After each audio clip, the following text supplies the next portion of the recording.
Toi, la lumière qui a vu nos ténèbres, ouvre mes yeux, je veux voir grâce et beauté que mon cœur adore. Mon âme aspire après toi. Oui, je te célèbre et je me prosterne.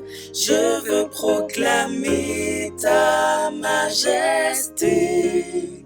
En toi tout n'est que grâce, tout est admirable. Dieu, tu es si grand et bon pour moi.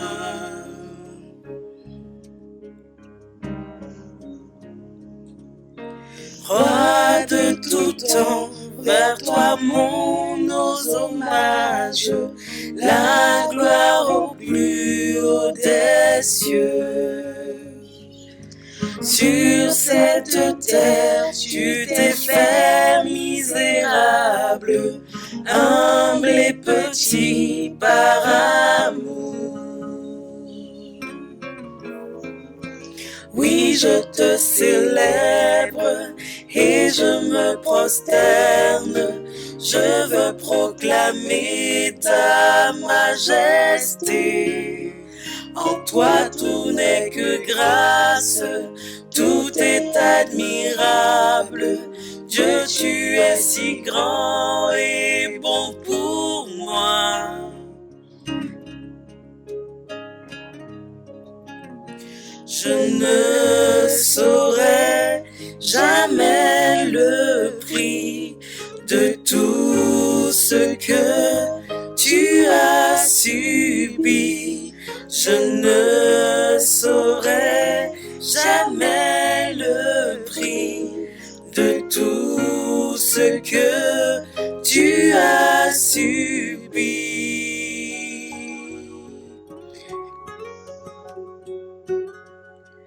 Oui, je te célèbre et je me prosterne. Je veux proclamer ta majesté. En toi tout n'est que grâce, tout est admirable.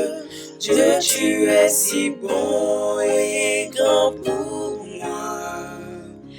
Oui, je te célèbre et je me prosterne. Je veux proclamer ta majesté. En toi tout n'est que grâce, tout est admirable. Dieu, tu es si grand et bon pour moi.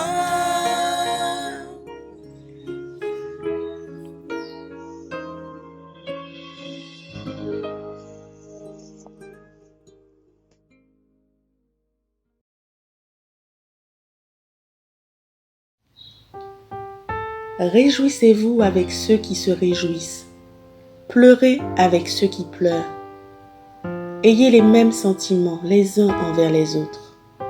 N'aspirez pas à ce qui est élevé, mais laissez-vous attirer par ce qui est humble.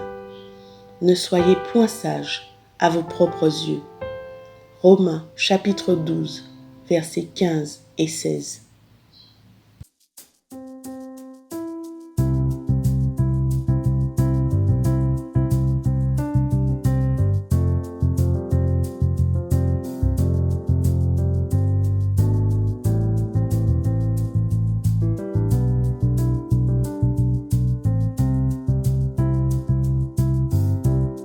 Tu es ma force incomparable.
inébranlable, intarissable, tu viens à moi. Amour divin, inébranlable, intarissable, tu viens à moi.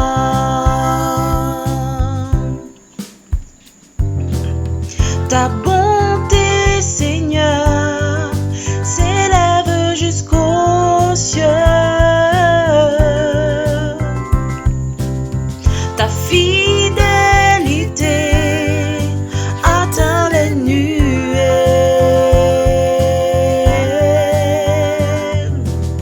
Ta bonté, Seigneur, s'élève jusqu'aux cieux. Ta fidélité atteint les nuées.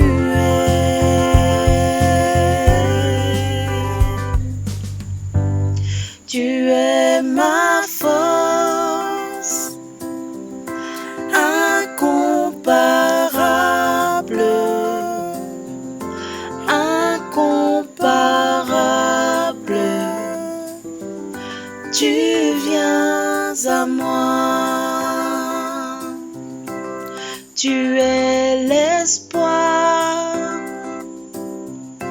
incomparable, incomparable. Tu viens à moi.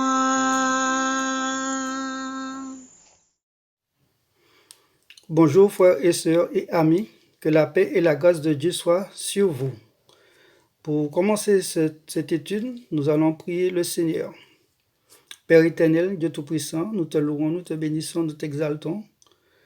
Papa, merci de nous conduire dans ta parole, que cette parole puisse servir pour l'honneur de ton nom et pour ta gloire éternelle, au nom de Jésus. Amen. Amen. Il y a deux questions qu'on se pose souvent. Y a-t-il une vie après la mort? Ou est-ce que l'enfer existe? La réponse se trouve dans la Bible. Lisons Proverbe 15, verset 24. Pour le sage, le sentier de la vie mène en haut, afin qu'il se détourne du séjour des morts qui est en bas. Il y a deux destinations après la mort. Le sentier de la vie qui mène en haut et se détourner du séjour des morts qui est en bas. Le sentier de la vie. Paul dit « Christ est ma vie et mourir n'est un gain ». Philippiens 1, verset 23. Paul se réjouit de la mort. Cette assurance-là vient de Dieu pour ceux qui ont donné leur vie à Jésus-Christ. La Bible dit, si quelqu'un est en Christ, il est une nouvelle création. Les choses anciennes sont passées, voici toutes choses sont devenues nouvelles. 2 Corinthiens 5, verset 17. Maintenant, nous lisons Psaume 16, verset 15.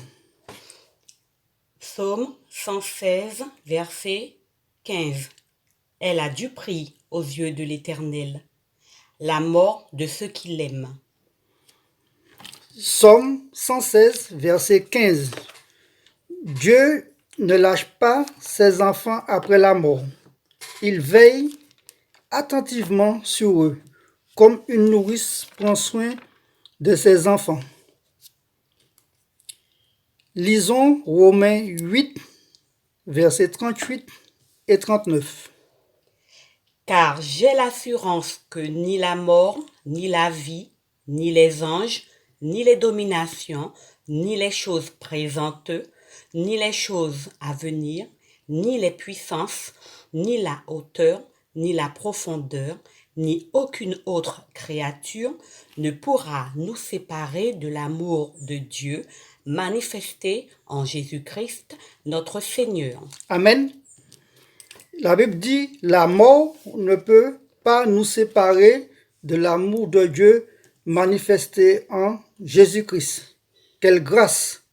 Maintenant, lisons 2 Corinthiens 5, versets 8 et 9. Nous sommes pleins de confiance et nous aimons mieux quitter ce corps et demeurer auprès du Seigneur. C'est pour cela aussi que nous nous efforçons de lui être agréables, soit que nous demeurions dans ce corps, soit que nous le quittions. Un chrétien demeure auprès du Seigneur après sa mort. Nous allons faire maintenant une petite comparaison.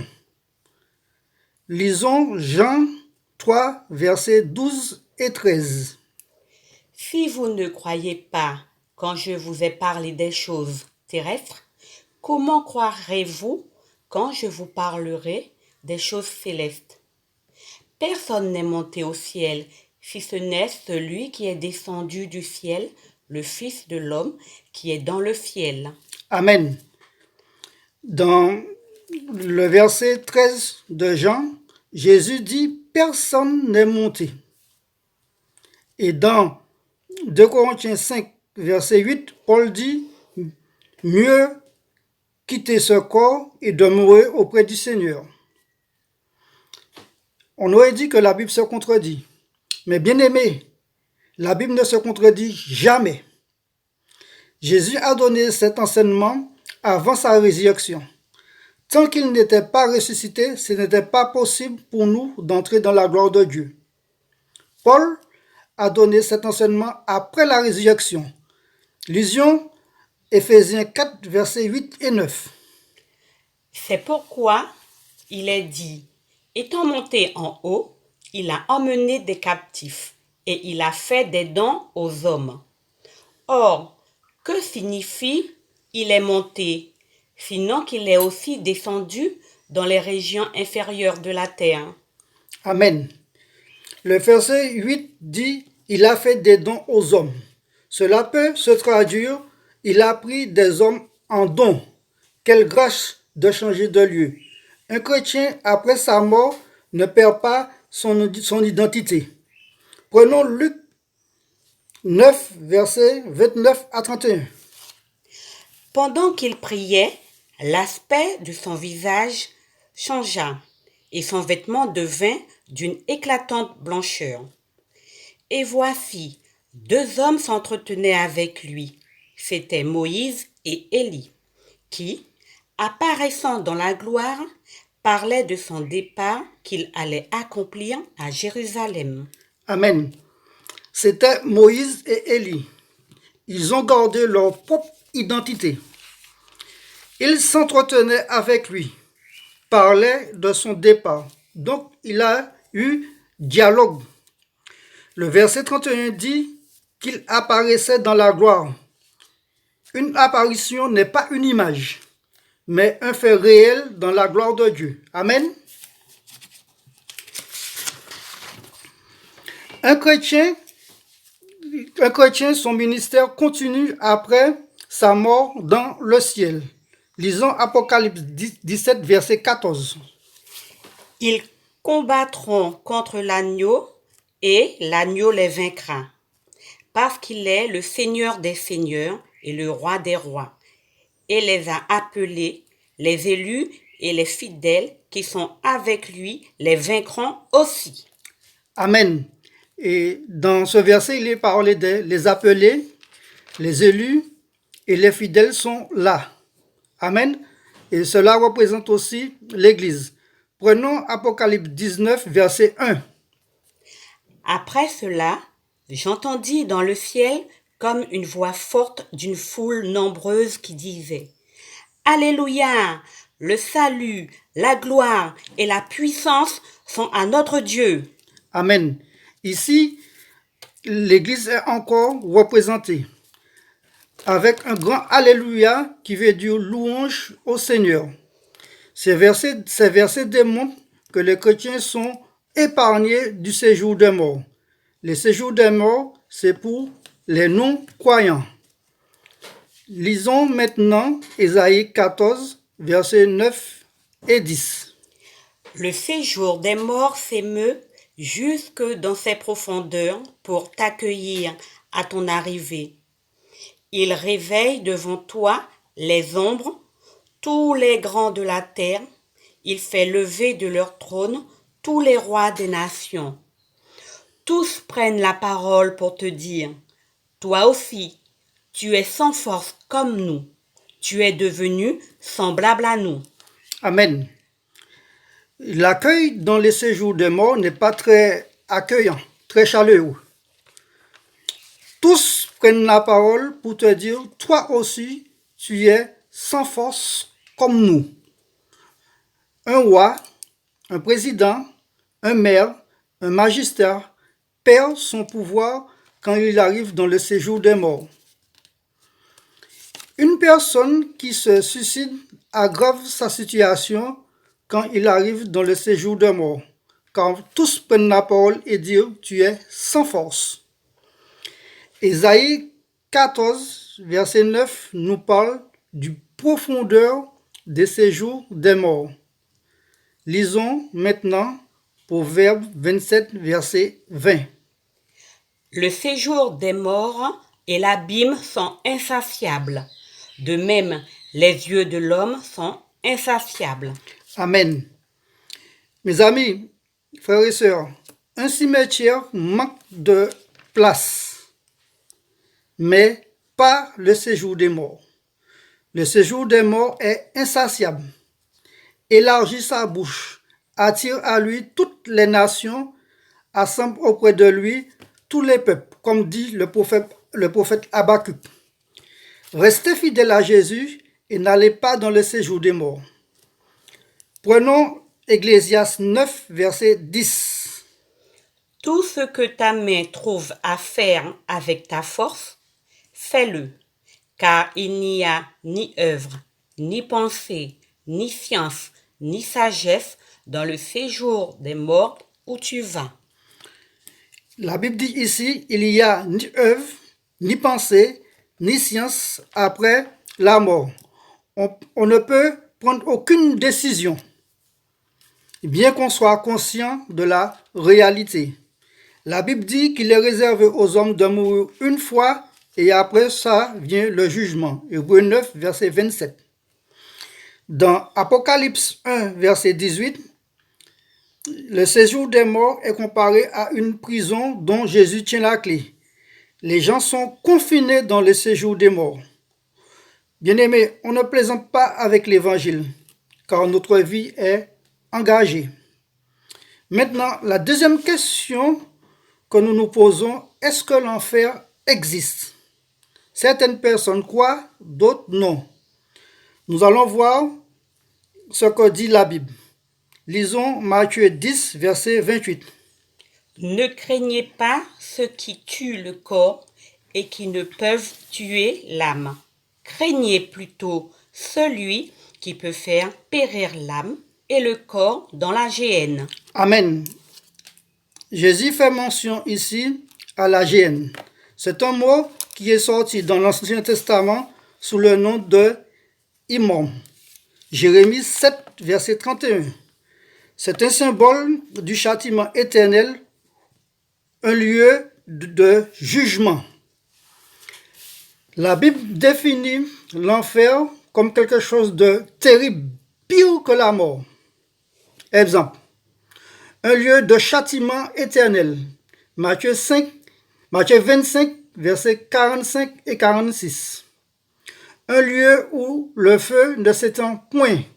Marc 9, verset 44.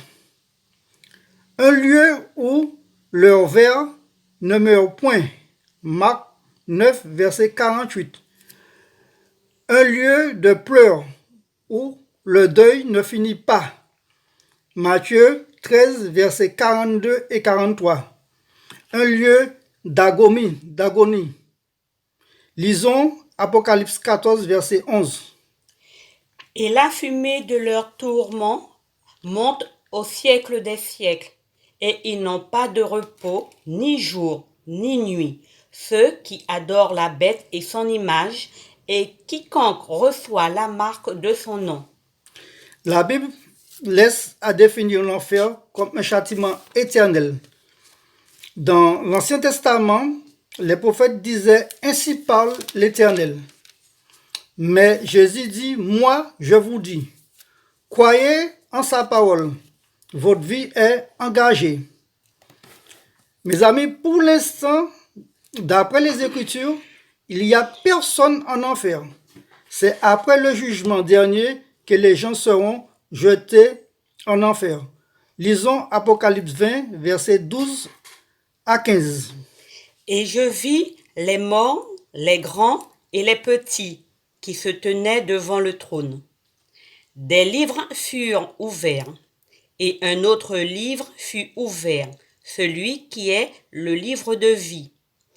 Et les morts furent jugés selon leurs œuvres, d'après ce qui était écrit dans ces livres. La mer rendit les morts qui étaient en elle. La mort et le séjour des morts rendirent les morts qui étaient en eux. Et chacun fut jugé selon ses œuvres. Et la mort et le séjour des morts furent jetés dans les temps de feu. C'est la seconde mort, les temps de feu. Quiconque ne fut pas trouvé écrit dans ce livre de vie fut jeté dans les temps de feu. Amen. Il dit quiconque ne fut pas trouvé dans ce livre de vie fut jeté dans les temps de feu. Et la Bible dit aussi petit et grand. Parents, donnez une bonne éducation biblique à vos enfants. Dans Apocalypse 5, versets 2 et 3, il est dit « Qui est digne d'ouvrir le livre et d'en rompre les sceaux ?» Et personne dans le ciel, ni sur la terre, ni sous la terre ne peut ouvrir le livre. Il faut savoir qu'il y a 3 mondes. Un monde dans le ciel, un monde sur la terre et un monde sous la terre. Le monde qui est sous la terre, nous les humains, on n'en parle pas. Mais la Bible en parle. Lisons pour voir ça, Philippiens 2, versets 9 à 11. C'est pourquoi aussi Dieu l'a souverainement élevé et lui a donné le nom qui est au-dessus de tout nom, afin qu'au nom de Jésus, tout genou fléchisse dans les cieux, sur la terre et sous la terre, et que toute langue confesse que Jésus-Christ est Seigneur, à la gloire de Dieu le Père. Amen. Il est dit que tout genou fléchisse au nom de Jésus, dans le ciel, sur la terre et sous la terre, et que toute bouche confesse que Jésus-Christ est Seigneur, c'est-à-dire mettre de tout à la gloire du Dieu le Père. Soyez bénis et que toute la gloire soit donnée à Dieu et à Dieu seul. Amen. Amen.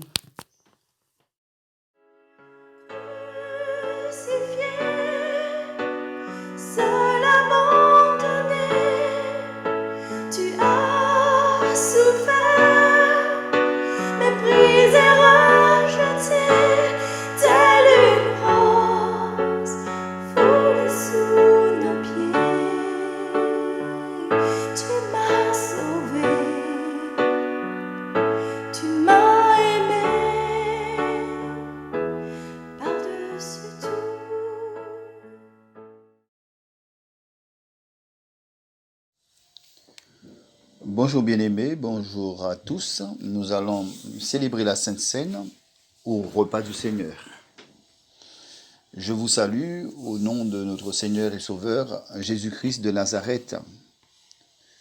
Vous qui nous écoutez, quel que soit le lieu dans lequel vous vous trouvez, soyez fortifiés et sachez que Dieu vous aime. Dieu aime sa créature et peut lui apporter encore aujourd'hui son amour. Cet amour qu'il a manifesté à travers son Fils Jésus-Christ, mort sur la croix pour notre libération, pour la libération de l'humanité, libération du péché et de la mort. Christ est la rançon offerte par Dieu. Selon la parole, dans 1 Timothée 2, à partir du verset 5, il est écrit « Car il y a un seul Dieu et aussi un seul médiateur entre Dieu et les hommes, Jésus-Christ, homme, qui s'est donné lui-même en rançon pour tous. C'est là le témoignage rendu en son propre temps. » Qu'est-ce qu'une rançon? Le nom grec lutron dérive d'un verbe qui signifie délier, libérer. Il désignait une somme d'argent versée pour libérer les prisonniers de guerre. Globalement, une rançon est donc un prix payé pour racheter quelque chose. Dans les Écritures hébraïques, le mot traduit par rançon, kopher, vient d'un verbe qui signifie couvrir, comme lorsque Dieu demanda à Noé de couvrir l'arche de goudron, selon Genèse 6, verset 14. Cela nous aide à comprendre que la rançon comporte l'idée de couvrir les péchés, selon Psaume 65, à partir du verset 3. Ô toi qui écoutes la prière, tous les hommes viendront à toi. Les iniquités m'accablent, tu pardonneras nos transgressions. Ces éléments posés sur cette table nous attestent donc l'amour de Dieu. Le pain, symbole du corps de Jésus-Christ, notre Sauveur. Le vin, symbole du sang de Jésus-Christ. Le Fils du Dieu vivant. Il nous invite encore aujourd'hui à accepter son amour. Dans une des lettres de Paul aux Corinthiens, 1 Corinthiens 11, au verset 23, selon la version Semeur, l'apôtre nous dira ceci.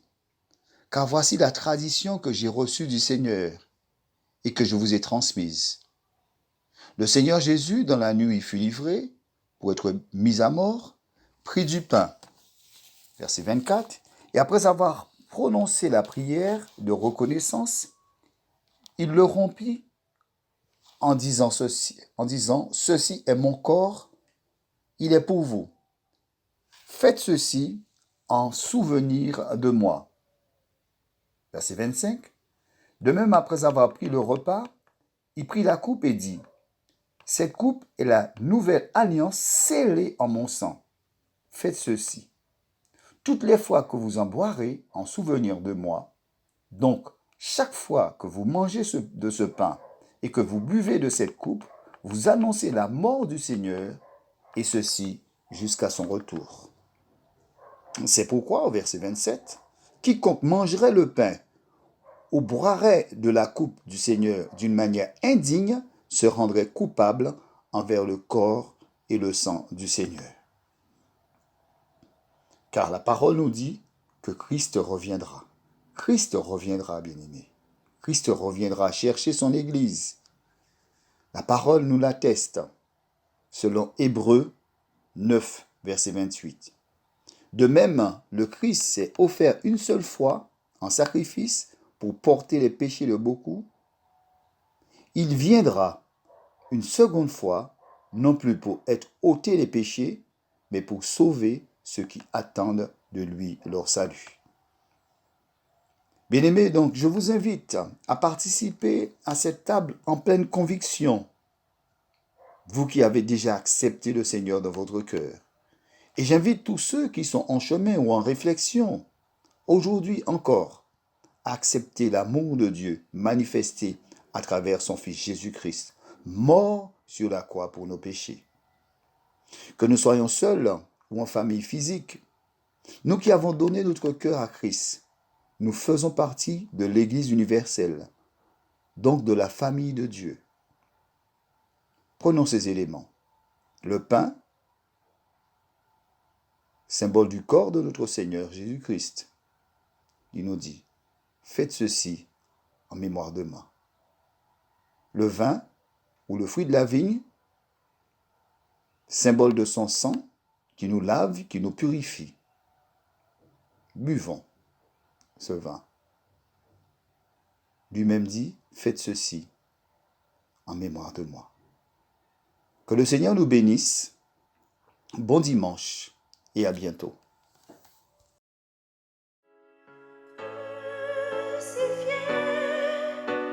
Seul abandonné, tu as souffert, méprisé, rejeté, telle une rose foulée sous nos pieds.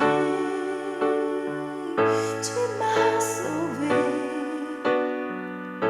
tu m'as aimé par-dessus tout. Alors, bonjour à tous, c'est Dion, j'espère que vous allez bien. Moi, je vais très bien par la grâce de Dieu et ça me fait vraiment chaud au cœur que vous preniez de mes nouvelles. Écoutez, ça va très bien. Dieu fait beaucoup de choses dans ma vie. Dieu fait beaucoup de choses, il forme, il sculpte. Parfois, c'est compliqué, mais j'apprends de ces moments durs-là et Dieu vraiment me bénit. Spirituellement, il me fait croître et aussi intellectuellement, si je peux dire ça comme ça. La transition de la vie d'un jeune homme à la vie d'un homme, Dieu est en train de le faire à merveille. Ce n'est pas facile, mais Dieu fait les choses en m'apprenant beaucoup de choses et franchement, il change la mentalité, il change la manière de voir les choses, il te donne des projets de gloire pour glorifier son nom. Et j'aimerais encourager un jeune ici qui écouterait cet audio que continue dans la voie où tu es. Être en Christ, c'est la meilleure des choses qui puissent t'arriver dans ta vie, dans toute ton existence. Et vraiment, je bénis le Seigneur pour les leaders que vous avez, qui sont là pour vous. Je dois dire aussi pour nous, parce que même à travers les réseaux sociaux, ils me bénissent. Et vraiment, j'aimerais bénir aussi les leaders qui continuent dans cette voie et que Dieu vous donne encore en abondance, que vous ne manquez de rien. Et vraiment, la jeunesse, continuez. Dieu veut changer la Guyane. Dieu veut toucher la Guyane et Dieu va secouer la Guyane. Vraiment, merci et soyez bénis au nom de Jésus. Bonjour bien-aimés, je suis Clarène, monitrice de la classe des moyens.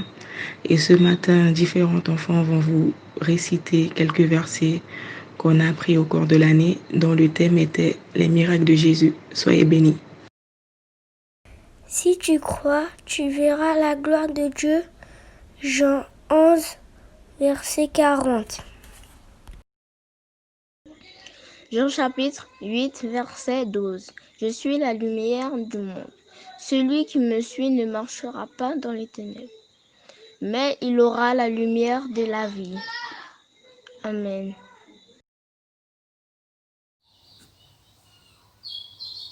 Notre Seigneur est grand et grande est sa puissance.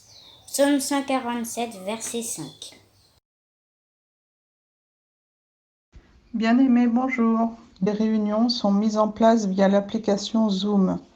Nous vous encourageons à vous connecter nombreux le mercredi à 18h30 pour un temps d'étude de la parole de Dieu et le vendredi à 18h30 pour un temps de prière. Les identifiants de connexion vous seront communiqués par le secrétariat avant les réunions. Dans l'attente d'un temps pour Dieu dimanche prochain, que la paix et la grâce de Dieu demeurent avec nous.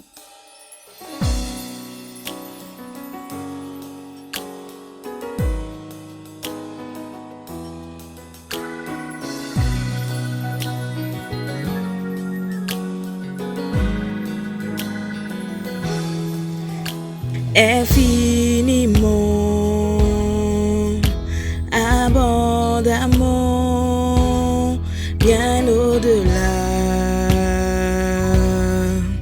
de tout ce que tu demandes au travers de la puissance qui agit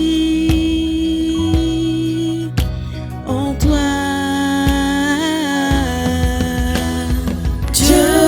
Capable de faire tout ce qu'il dit, il fera, il accomplira toutes ses promesses envers toi. Garde la foi en Dieu, il ne t'abandonnera pas, il fera.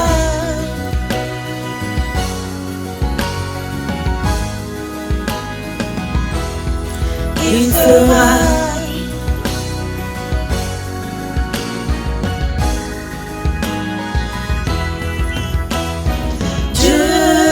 capable de faire tout ce qu'il dit, il fera. Il accomplira toutes ses promesses envers toi. Garde ta foi en Dieu. Il ne t'abandonnera pas. Il fera.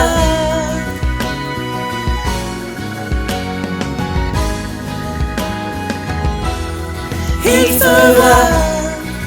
Peuple de Dieu, célèbre la justice et la puissance de ton Dieu. Dieu est capable de faire tout ce qu'il dit, il fera. Il accomplira toutes ses promesses envers toi. Garde ta foi en Dieu, il ne t'abandonnera pas, il fera.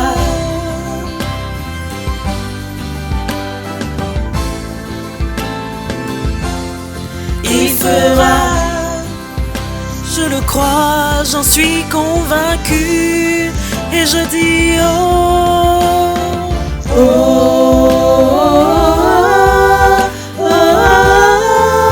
il fera. Oh, oh, il fera. Oh,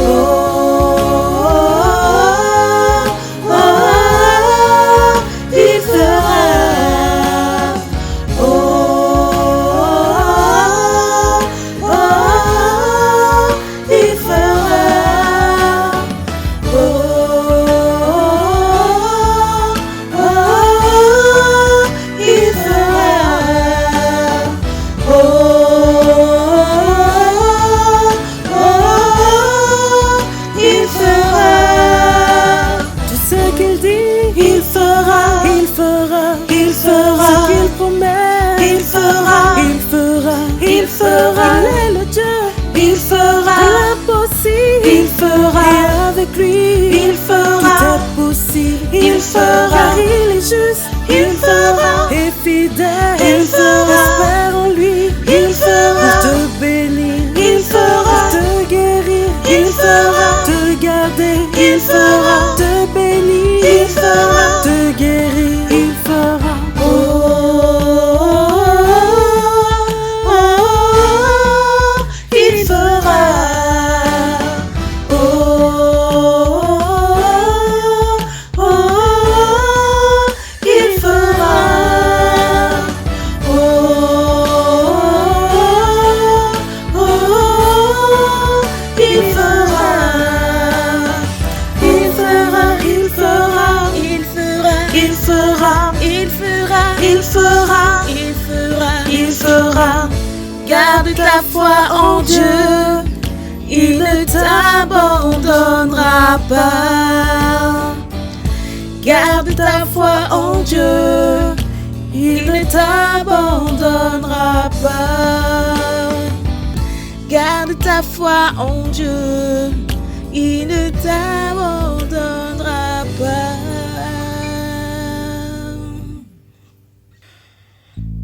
Il fera. Il fera.